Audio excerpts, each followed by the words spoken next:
ഹരിയുടെ കൂടെ വർക്ക് ചെയ്യുമ്പോഴുള്ള ഏറ്റവും വലിയ ഒരു ഗുണം എന്ന് പറയുന്നത്, ഒന്ന് നമുക്ക് ഒരു ട്യൂൺ കൊടുത്തു കഴിഞ്ഞാൽ ആ ട്യൂണും എഴുതും, പിന്നെ ചില വാക്കിന് അവിടെ തന്നെ ഒരു ബ്രാക്കറ്റ് ഇട്ടിട്ട് ഒരു ഓപ്ഷൻ എന്നും പറഞ്ഞിട്ട് വരും. ഫസ്റ്റ് ഇതിൽ തന്നെ ഓപ്ഷൻ എന്ന് പറഞ്ഞിട്ട് ഒരു സാധനം തരും. അപ്പം നമ്മൾ ചിലപ്പോൾ ഇങ്ങനെ വായിച്ചിട്ട് അവിടെ വരുമ്പോൾ ഒരു ഓപ്ഷൻ കിട്ടിയിരുന്നെങ്കിൽ എന്ന് ആലോചിക്കുന്ന സമയത്ത് പുള്ളി ഓൾറെഡി അവിടെ ഒരു ഓപ്ഷൻ വച്ചിട്ടുണ്ടാവും. പിന്നെ ഭയങ്കര ഫ്ലെക്സിബിൾ ആണ്. കാരണം ഈ പറഞ്ഞ പോലെ ഡയറക്ടറിന് ഒരു സിറ്റുവേഷൻ ഫിൽട്ടർ ചെയ്തിട്ടായിരിക്കും മ്യൂസിക് ഡയറക്ടറുടെ അടുത്ത് എത്തുന്നുണ്ടാവും. മ്യൂസിക് ഡയറക്ടറുടെ അടുത്ത് പിന്നെയും കുറച്ചുകൂടെ ഫിൽട്ടർ ചെയ്തിട്ടാണ് ഒരു ലിറിസിസ്റ്റിൻ്റെ അടുത്ത് എത്തുക. അപ്പം നമ്മൾ ഒരു കാര്യം പറഞ്ഞു കൊടുത്തിട്ട് അതിൽ നിന്ന് അതിനെ നമ്മൾ ഹരിയുടെ അടുത്ത് നമ്മൾ ഊറ്റിയെടുക്കണം. അപ്പോൾ ഊറ്റിയെടുക്കാൻ നമുക്ക് ചിലപ്പം ഇതല്ല ഇനി വേറൊരു വരി അല്ലെങ്കിൽ വേറൊരു ഓപ്ഷൻ. ഹരിയുടെ കൂടെ വർക്ക് ചെയ്യുമ്പോഴും ഓപ്ഷൻസിന് ആവശ്യമില്ല. കാരണം ഫസ്റ്റ് അല്ലെങ്കിൽ സെക്കൻഡ് ഡ്രാഫ്റ്റിൽ തന്നെ എല്ലാം ഓക്കെ ആയിരിക്കും. നമുക്ക് എന്ത് വേണമെങ്കിലും ഹരിയോട് പറയാം. അല്ലാതെ ഒരു 8ാമത്തെ കറക്ഷൻ കഴിഞ്ഞിട്ട് 9ാമത്തെ ഇനി എങ്ങനെയാണ് നമ്മൾക്ക് ചോദിക്കാം. ഇത് ആ ഒരു മൂഡ് ഒരിക്കലും ഹരിയുടെ അടുത്ത് അതിൻ്റെ ഒരു ആവശ്യമില്ല. നമുക്കിപ്പോൾ ഒരു കറക്ഷൻ വേണമെങ്കിൽ എപ്പോഴാണെങ്കിലും, ഈവൻ റിലീസിൻ്റെ ഒരു മാസം മുന്നേ ആണെങ്കിൽ പോലും, ഇത് ഇങ്ങനെ പാടിയത് കേൾക്കുമ്പോൾ ഇവിടെ ചെറിയൊരു അടി ഫീൽ ചെയ്യുന്നുണ്ട്, ഇതിനൊരു ഓപ്ഷൻ തരുമോ, അതിനെന്താ ഇത് ഇപ്പം തന്നെ ആയിരുന്നിട്ട് ഒരു 7-8 ഓപ്ഷൻ അപ്പം തന്നെ നോക്കിയിട്ട് പുള്ളി എവിടെയുള്ളൂ എന്നുള്ളതൊന്നും വിഷയമല്ല. പുള്ളി ബസ്സിലായിരിക്കും, ട്രെയിനിലായിരിക്കും, അല്ലെങ്കിൽ വേറെ എവിടെയാണെങ്കിലും അപ്പം തന്നെ എഴുതിയിട്ട് പുള്ളി അയച്ചുതരും. അങ്ങനെ വർക്ക് ചെയ്യാൻ ഭയങ്കര ഫ്ലെക്സിബിൾ ആയിട്ടുള്ളൊരു ലിറിസിസ്റ്റാണ് ഹരി. അല്ല, ഇത് പാർവതി ഇതിലൊരു കാര്യമുള്ള എന്താണെന്ന് പറയുക, എല്ലാ ലിറിസിസ്റ്റും നോക്കുന്നൊരു കാര്യമായിരിക്കും. ഇപ്പം ഫസ്റ്റ് 90% എല്ലാവരും ഓക്കെ ചെയ്യുന്നത്, ഇപ്പോൾ ഡയറക്ടർ ഓക്കെ ചെയ്യുന്നത് ആ ട്യൂണായിരിക്കും അല്ലേ.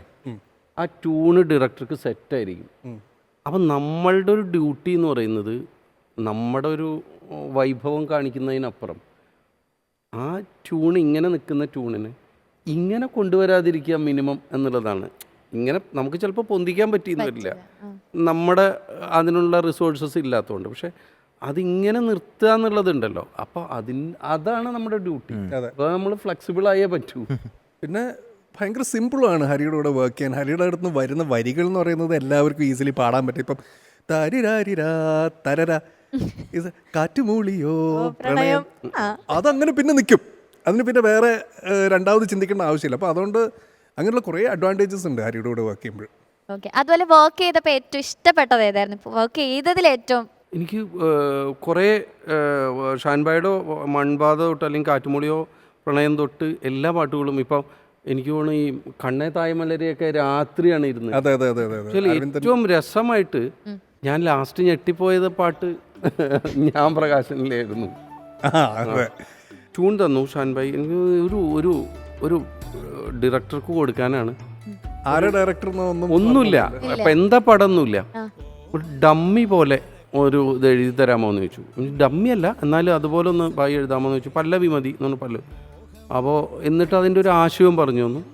ഞാനങ്ങനെ എഴുതി 2-3 ഇതുപോലെ അടിയിൽ വരെയൊക്കെ വെച്ച് എഴുതി ഷാൻബായിക്ക് കൊടുത്തു.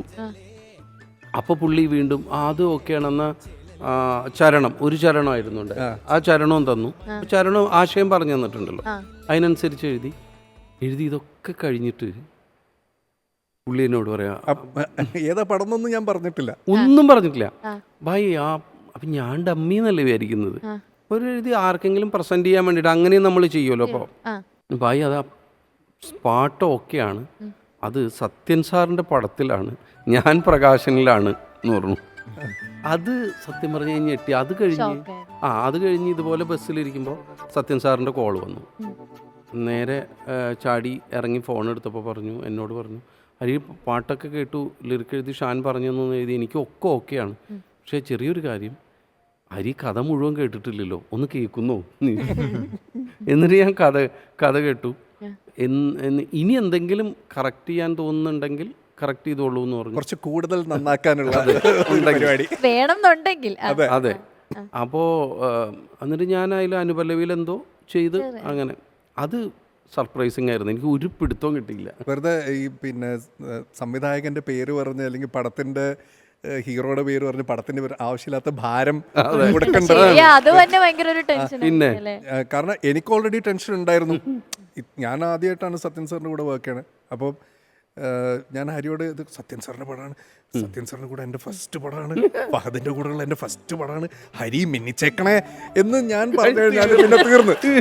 അപ്പൊ അതുകൊണ്ട് ഞാൻ വളരെ കാഷ്വലായിട്ട് ഇങ്ങനെ ഒരു പാട്ടുണ്ട് ഒന്ന് അങ്ങനെ ആ ഒരു കാഷ്വലിൽ. അപ്പൊ അങ്ങനെയാണ് ഓമൽ താമര കാഷ്വലാണ്. പിന്നെ ഏറ്റവും വലിയ സൗകര്യം എന്താണെന്ന് വെച്ചാൽ ഷാൻഭായി അത് പല സ്ഥലത്തും നമുക്ക് നമ്മുടെ വീട്ടിലിരുന്ന് ട്യൂൺ തന്നു കഴിഞ്ഞാൽ എഴുതാം, അയച്ചു കൊടുത്താൽ മതി. അത്രേ ഉള്ളൂ. ഞാനും വളരെ ഫ്ലെക്സിബിൾ. ഞാനും അത് ആദ്യത്തെ പറഞ്ഞല്ലോ. അതെ അതെ കറക്റ്റാ. അത്രയും ഫ്ലെക്സിബിൾ ആണ്. അല്ല, കാരണം ഞാൻ വിശ്വസിക്കുന്നത് ഇവർക്ക് എല്ലാവർക്കും അവർ ഇഷ്ടപ്പെടുന്ന ഒരു സ്പേസ് ഉണ്ട്. ഇപ്പം ഞാൻ കമ്പോസ് ചെയ്യാൻ ഏറ്റവും ഇഷ്ടപ്പെടുന്ന സ്പേസ് എന്ന് പറയുന്നത് എൻ്റെ സ്റ്റുഡിയോയിലാണ്. ഈ പലരും പറയാറുണ്ട് ഞങ്ങൾ അവിടെ പോയി കമ്പോസ് ചെയ്തു, അല്ലെങ്കിൽ ഞങ്ങൾ ഇന്ന സ്ഥലത്ത് ഊട്ടി പോയി കമ്പോസ് ചെയ്തു, അവിടെ പോയി കമ്പോസ് ചെയ്തു. ഈ പരിപാടി ഒന്നും എനിക്ക് നടക്കില്ല. എനിക്ക് എൻ്റെ